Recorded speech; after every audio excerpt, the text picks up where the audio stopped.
Xoş gördük əziz dinləyicilər. Amerika İsrailin İrana hücumu nəticəsində biz yenə də ciddi təhlükəsizlik siqnallarının, ciddi təhlükəsizlik orqanlarının işlərini gördük və bu mənada yenə də İranın geridə qaldığının şahidi olduq. Və mənim xatirimə gəlir ki, bir dəfə məhz Əhməd Nicatın dövründə Mossad'a qarşı ciddi bir qurum yaratmaq istəmişdilər və aydın oldu ki, o quruma qoyulan 20 nəfərdən 20 nəfər o qurumun başına qoydu, ən yüksək Çinli Sepah generallarından, amma sonradan aydın oldu ki, onun başına qoyulanların hamısı Mossad'a işləyirmiş. Yəni bütün bunlardan sonra bizim qarşımıza çıxan şəxsən məni də çox maraqlandıran bir sual var ki, niyə görə müsəlman ölkələrində, heç müsəlman da deməyək, niyə görə diktatura ölkələrində təhlükəsizlik sistemləri bu qədər zəifdir? Niyə görə axı kiçik İsrail təhlükəsizlikdə bu qədər güclü olur? Məgər İranda, məgər başqa İslam ölkələrində güclü insanlar yoxdurmu? Əksinə, mən deyərdim ki, İranda daha çox fədakar insanlar var. İranda daha çox ölümün gözünə dik baxan insanlar var. Amma nədən bunlarda bu qədər Mossad ideoloji bir dövlətin içində işləyə bilir? Nədir axı bunun sirri ki, balaca İsrail yaxşı işləyir? Niyə görə İngiltərə yaxşı işləyir? Niyə Amerika yaxşı işləyir? Bütün demokratik ölkələrə baxdıqda onların təhlükəsizlik sistemləri həmişə diktatura ölkələrindən qabaqdadır. Və bunun sirri nədir? Açığı bu mənim üçün çox maraqlıdır və mən düşünürəm sizin üçün də maraqlı olar. Bu mənada siz də öz fikirlərinizi yazın. Mənim bu şərhim bundan ibarətdir ki, mən düşünürəm bunun arxasında duran diktatura rejimləridir. Niyə görə diktatura rejimləridir? Bir xalq üçün bir dövlətin təhlükəsizlik sistemi, əgər o dövlət varlığı xalqı əhatə edirsə, xalqın yanındadırsa daha güclü olur. Nədən xalqın yanında olduqda güclü olur? Çünki bir xalqın, əgər dövlətin mənbəyi bir xalqdırsa və o dövlət həmişə, hər zaman xalqın təhsili, savadı, səhiyyəsi, onun yaşamı üçün mübarizə aparıbsa, bütün dövlətçilik seçim hüququ ilə, seçməklə baş verirsə və ölkədə ədalət varsa, istər-istəməz onlarda olan qurumlar da güclü olur. Fikir versəz görəcəksiniz. İstənilən sahə güclü olur. Həmçinin təhlükəsizlik sistemləri də çox güclü olur. Buna diqqət də güclü olur. Heç vaxtı bu rejimlərin içərisində, yəni demokratik rejimlərin içərisində, demokratik dövlətlərin içərisində satqınlar az olur, təhlükəsizlik sistemlərində. Hətta bu günləri İsraildə bir qanun var ki, əgər onun ordusu tutularsa, Mossad üzvü tutularsa, hətta dövləti satmağa belə hazırdır. Yetər ki, onun özü qorunsun. Yetər ki, o özünü xilas eləsin. Baxın, bu elə onu da göstərir ki, dövlətlər xalq üçün qurulmalıdır. Dövlət xalqı müdafiə etməlidir.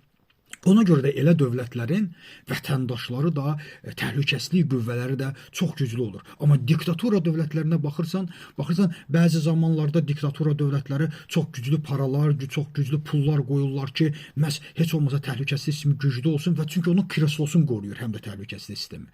Və yaxud da polisi güclü olsun çünki o kreslonu qoruyur. Onlar üçün hər cürə vəsaitlər alırlar, amma yenə də alınmır ki, alınmır. Bu günləri İran İslam dövləti, bilirsiniz, xalq acından ölür, amma bütün pullar Sepaha qoyulmuşdu, bəsicə qoyulmuşdu. Amma biz yenə də Sepahın içində nə qədər satqınla rastlaşırıq. Bəsicin içində bütünlüklə demək olar ki, Mossad'a satılmış insanlarla rastlaşırıq. Və bunun səbəbi isə, indi keçirik diktatura, bunun səbəbləri isə ondan ibarətdir ki, hətta diktatura sistemlərində xalqlar rəhbəri, hakimiyyəti legitim saymır. Onlar belə hakimiyyəti legitim saymır. Qurduqları dövləti nə qədər bəsit, nə qədər lazımsız, nə qədər gücsüz olduğunu belə hiss eləyirlər. Ona görə satqınlıq çoxalır. Çünki hökumətlərinə, hakimiyyətlərinə etibarları yoxdur. Onların dövlət olduqlarına belə şübhə eləyirlər. Sən nə qədər pul qoyursan qoy günə, çünki orada işləyən insan da bir vətəndaşdır. O da bir vətəndaşdır. O bir vətəndaş olaraq bəli öz sisteminə tutaq ki, Sepaha qoyulan pulları görə bilər, o puldan xərclənə bilər, amma görəcəksən ki, korrupsiyaya gedəcək. Görəcəksən ki, uğurluğa gedəcək. Hər kəs özünü düşünəcək. Niyə özünü düşünəcək? Çünki orada işləyən işçi belə öz dövlətinin, öz hakimiyyətinin legitim olmadığını bilir. legitim olmadığını bildikdə istənilən vaxt öz dövlətini sata bilər. İstənilən vaxt öz hakimiyyətini sata bilər. Niyə? Çünki dövlət xalqına öz hakimiyyətinin mənbəyi kimi baxmır. Çünki o dövlət üçün xalqı önəmli deyil. Çünki o dövlət onun ailəsini, övladını, uşağını, təhsilini, səhiyyəsini hər bir mənada qorumur, yüksəltmir, inkişafa gətirmir. Yalnız öz kristosunu qorumaq üçün təşkilatlar yaradır. Bax, bu mənada mən düşünürəm ki, belə orqanların içində satqınlar çox olur. Çünki etibar etmir və etibar etmədikdən sonra istənilən bir dövlətin təhlükəsizlik qurumu da, onun sistemi də, onun ordusunda da satqınlar çox olur. Çünki özünün hakimiyyətinə etibar etmir. Çünki onun dövləti, onun vətəndaşını, onun xalqını qurmur, xalqını yaratmır, xalqına kömək etmir və onun hakimiyyəti yalnız xalq üçün olmur. Özü üçün olduqda bax belə zəifliklər yaranır ki, və biz bu günləri İranda baş verən hadisələrdə biz bunu gördük.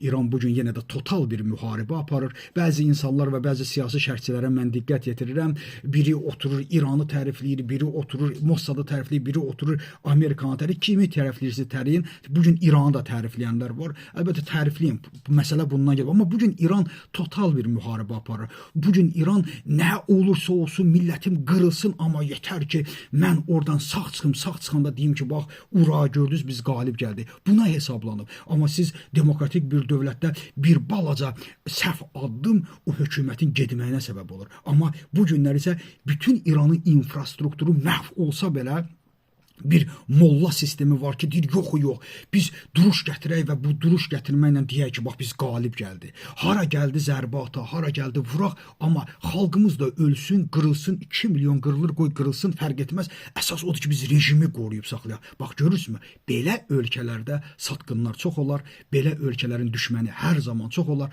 Bugün müharibə bitsə belə, İran infrastrukturuna dəyən zərbə, İran bunun qabağını almaq üçün yəqin ki, bundan 10 illər, 20 illər lazım olacaq ki, o özünü bərpa etsin. Təşəkkür edirəm.